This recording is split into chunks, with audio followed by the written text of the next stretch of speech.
we have attempted to analyze, as perfectly clear to Jean Valjean as we have tried to render it for those who read us?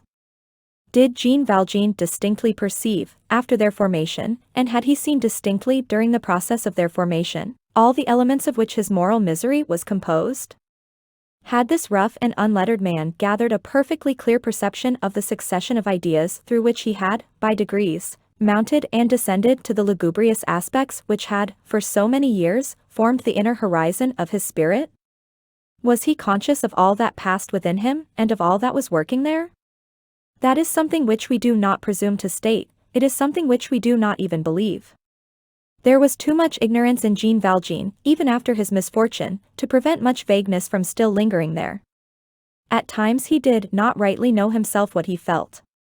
Jean Valjean was in the shadows, he suffered in the shadows, he hated in the shadows. One might have said that he hated in advance of himself. He dwelt habitually in this shadow, feeling his way like a blind man and a dreamer.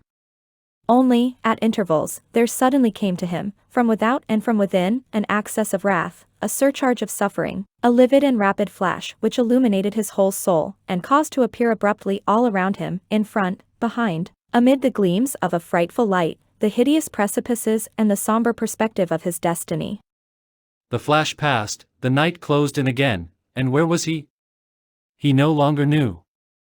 The peculiarity of pains of this nature, in which that which is pitiless, that is to say, that which is brutalizing, predominates, is to transform a man, little, by a sort of stupid transfiguration, into a wild beast, sometimes into a ferocious beast.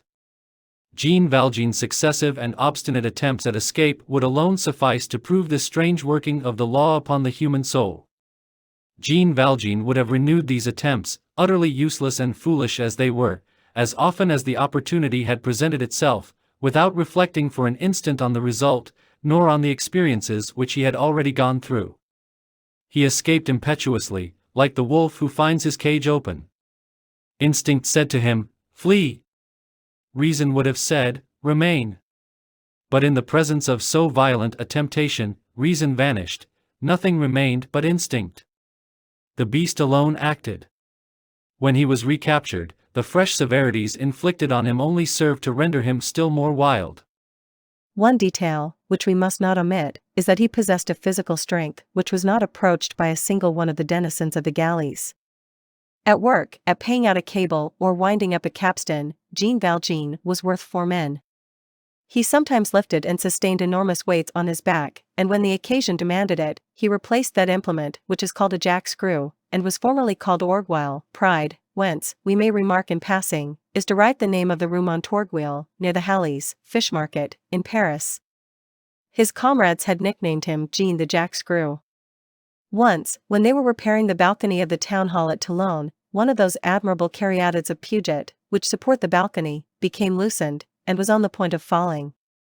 Jean Valjean, who was present, supported the caryatid with his shoulder, and gave the workman time to arrive. His suppleness even exceeded his strength. Certain convicts who were forever dreaming of escape, ended by making a veritable science of force and skill combined. It is the science of muscles. An entire system of mysterious statics is daily practiced by prisoners, men who are forever envious of the flies and birds. To climb a vertical surface, and to find points of support where hardly a projection was visible, was play to Jean Valjean. An angle of the wall being given, with the tension of his back and legs, with his elbows and his heels fitted into the unevenness of the stone, he raised himself as if by magic to the 3rd story. He sometimes mounted thus even to the roof of the galley prison. He spoke but little. He laughed not at all.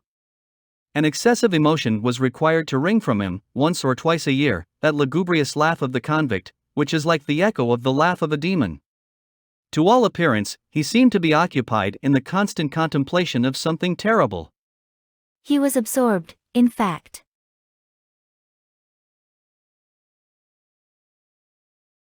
Athwart the unhealthy perceptions of an incomplete nature and a crushed intelligence, he was confusedly conscious that some monstrous thing was resting on him.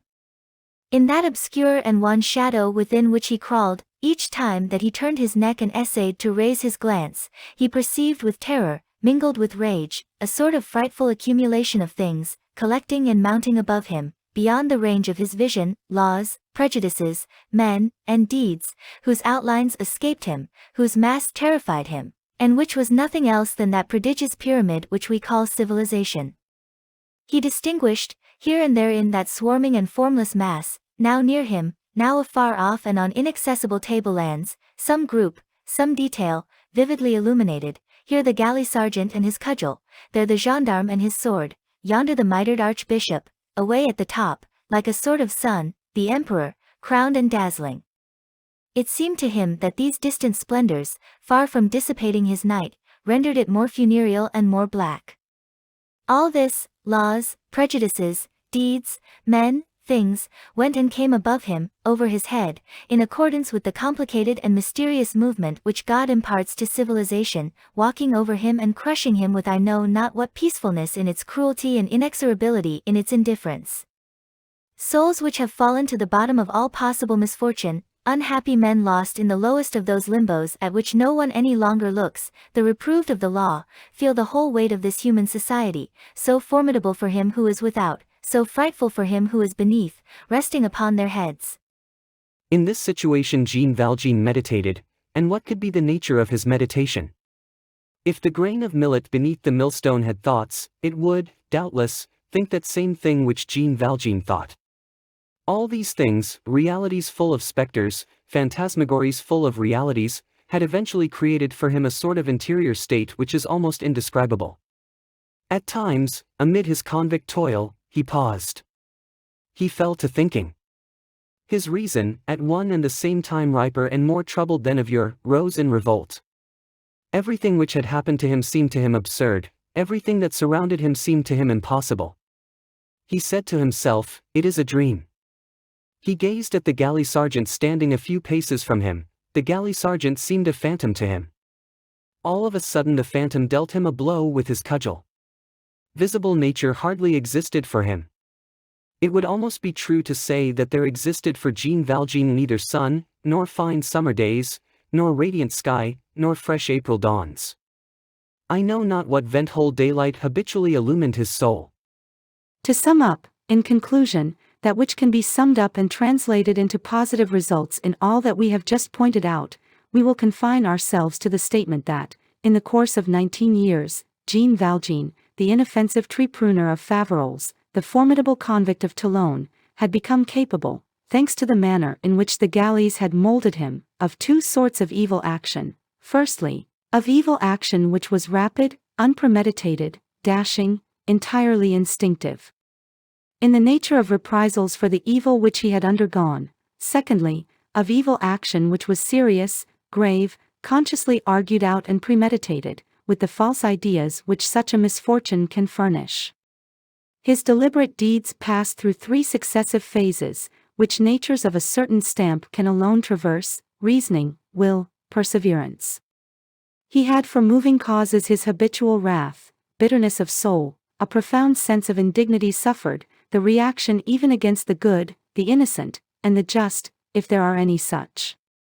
The point of departure, like the point of arrival, for all his thoughts, was hatred of human law, that hatred which, if it be not arrested in its development by some providential incident, becomes, within a given time, the hatred of society, then the hatred of the human race, then the hatred of creation, and which manifests itself by a vague, incessant, and brutal desire to do harm to some living being, no matter whom. It will be perceived that it was not without reason that Jean Valjean's passport described him as a very dangerous man. From year to year this soul had dried away slowly, but with fatal sureness. When the heart is dry, the eye is dry. On his departure from the galleys it had been 19 years since he had shed a tear.